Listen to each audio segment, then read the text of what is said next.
Assalamualaikum warahmatullahi wabarakatuh.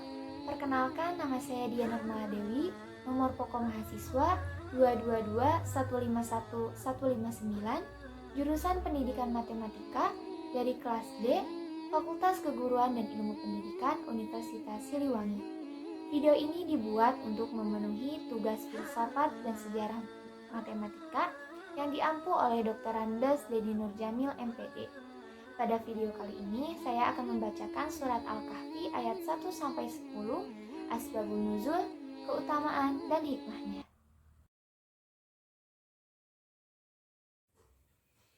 A'udzu billahi minasyaitonir rajim.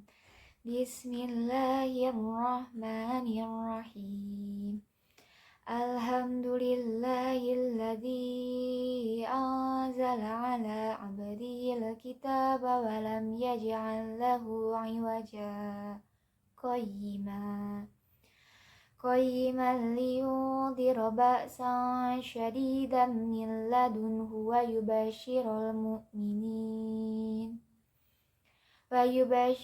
mu'minina alladhina ya'maluna as-salihati anna lahum ajran hasana makisina fihi abada wa yundhira alladhina qalu ittakhadallahu walada ma lahum bihi min ilmin wala li abaihim kaburat kalimatan takhruju min afwahihim iyyakuluna illa kadiba fala'allaka bakhi'un nafsaka ala atharihim illam yu'minu bihadal hadisi asafa inna ja'alna ma'alal ardi zinatan laha linabluwahum ayyuhum ahsanu amala wa inna laja'iluna ma 'alaiha sa'idan juruja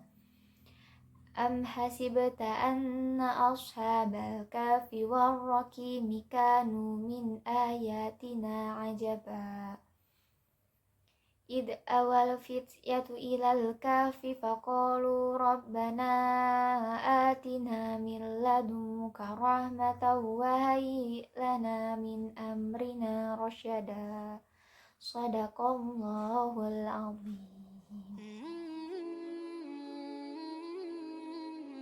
Surat Al-Kahfi adalah surat yang memiliki banyak keistimewaan.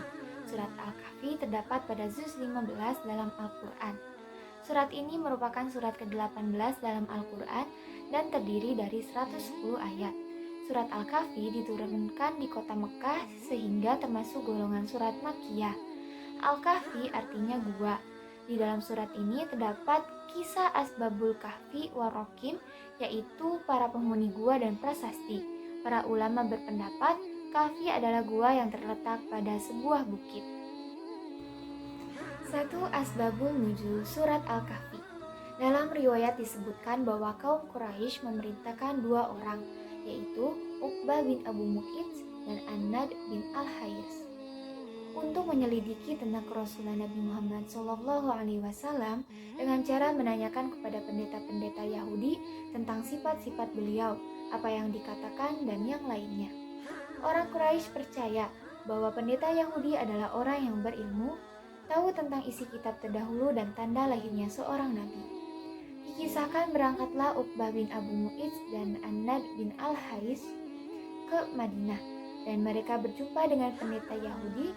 Ternyata benar, pendeta Yahudi mengabarkan berita seperti yang mereka harapkan. Pendeta Yahudi berkata, tanyakanlah kepada Muhammad mengenai 3 hal. Jika ia mampu menjawabnya, maka ia merupakan nabi yang benar-benar diutus. Sebaliknya, jika ia tak mampu menjawabnya, ia hanyalah orang yang mengaku-ngaku sebagai nabi. Kemudian, pendeta Yahudi melanjutkan kisahnya. Tanyakanlah kepada dirinya tentang pemuda zaman dahulu dan apa yang terjadi pada mereka, karena sungguh cerita pemuda ini sangat menarik. Lalu tanyakan pula kepadanya tentang seorang pengembara yang telah sampai di Masyriq dan Maghribi, apa pula yang terjadi kepada mereka. Lalu tanyakan pula kepadanya tentang seorang pengembara yang telah sampai ke Masyriq dan Maghrib. Apa yang terjadi kepada mereka? Tanyakan pula kepada dia apa itu ruh. Kemudian dua utusan itu pulang dan berkata bahwa mereka membawa pulang informasi yang bisa dijadikan sebagai pedoman untuk mengetahui apakah ia seorang nabi atau bukan. Setelah tiba di hadapan Rasulullah, mereka langsung menanyakan 3 pertanyaan sebagaimana yang telah diberikan oleh pendeta Yahudi. Menanggapi pertanyaan itu, maka Rasulullah menjawab, "Besok pasti aku akan menjawabnya tentang beberapa hal yang kamu tanyakan itu tanpa menyebut insya Allah." Kemudian mereka pun pulang dan Rasulullah menunggu wahyu dari Jibril untuk menjawab semua pertanyaan itu. Namun wahyu yang ditunggu tak kunjung datang, bahkan hingga 15 malam. Orang Quraisy mulai goyah dan Rasulullah sedih karena wahyu tak kunjung datang, sehingga beliau tak tahu harus menjawab apa kepada kaum Quraisy. Namun pada malam berikutnya, Jibril turun membawa wahyu yaitu surat Al-Kahfi ayat 6 yang di dalamnya menegur kemurungan Rasulullah dan menerangkan tentang kisah pemuda Al-Kahfi. Quran Surah Al-Kahfi ayat 9-26. Seorang pengembara Quran Surah Al-Kahfi ayat 83-101 dan tentang ruh Quran Surah Al-Isra ayat 85. Jadi inilah sebab diturunkannya surat Al-Kahfi yang di dalamnya syarat, hikmah, dan pelajaran berharga. 2. Keutamaan surat Al-Kahfi. 1. Diberikan cahaya. Barang siapa membaca surat Al-Kahfi saat malam Jumat, jadi dipancarkan sinar untuk dia sejauh pada dianya, dia serta Baitul Atiq. Sunan Ad-Darimi 3273 juga diriwayatkan oleh Al-Nasai serta Al-Hakim. 2. Sebagai kafarat dosa antara 2 Jumat. Siapa yang membaca surat Al-Kahfi hari Jumat sebelum keluar imam, dikarafakan dosanya antara Jumat dan disampaikan cahayanya hingga Baitul Atiq. Hadis ini disebut oleh Khil bin Ma'dan dalam kitab Al-Muhni. 3. Aman dari dosa selama 8 hari dan aman dari fitnah Dajjal. Dari Ali bin Husain dari ayahnya, dari Ali radhiyallahu anhu, hadis marfu, siapa yang membaca surat Al-Kahfi pada hari Jumat, maka ia terpelihara hingga 8 hari dari tiap-tiap fitnah, dan jika Dajjal keluar, maka ia terpelihara darinya. Diriwayatkan oleh Al-Hafidh Muqaddisi dalam kitab Al-Mukhtar. 4. Diberikan cahaya antara 2 Jumat.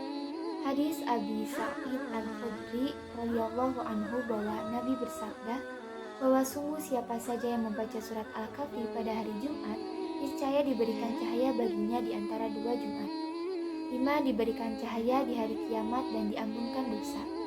Siapa yang membaca surat Al-Kahfi pada hari Jumat, niscaya memancarkan cahaya di bawah kakinya hingga ke langit dan meneranginya pada hari kiamat dan diampuni baginya antara 2 Jumat. 6. Terpelihara dari fitnah Dajjal. Berkata Samurah bin Jundub, Rasulullah bersabda, siapa saja yang membaca 10 ayat surat Al-Kahfi secara hafalan, niscaya tidak memberi mudarat baginya oleh Dajjal. 3. Hikmah. Hikmah membaca surat Al-Kahfi adalah bahwa hari kiamat jatuh pada hari Jumat, sebagaimana riwayat yang terdapat dalam kitab Sahih Muslim. Dan hari Jumat itu diserupakan dengan hari kiamat, karena di dalamnya terdapat perkumpulan makhluk. Sedang di dalam surat Al-Kahfi digambarkan mengenai berbagai keadaan kiamat yang sangat menyeramkan. Sekian yang bisa saya sampaikan. Terima kasih. Wassalamualaikum warahmatullahi wabarakatuh.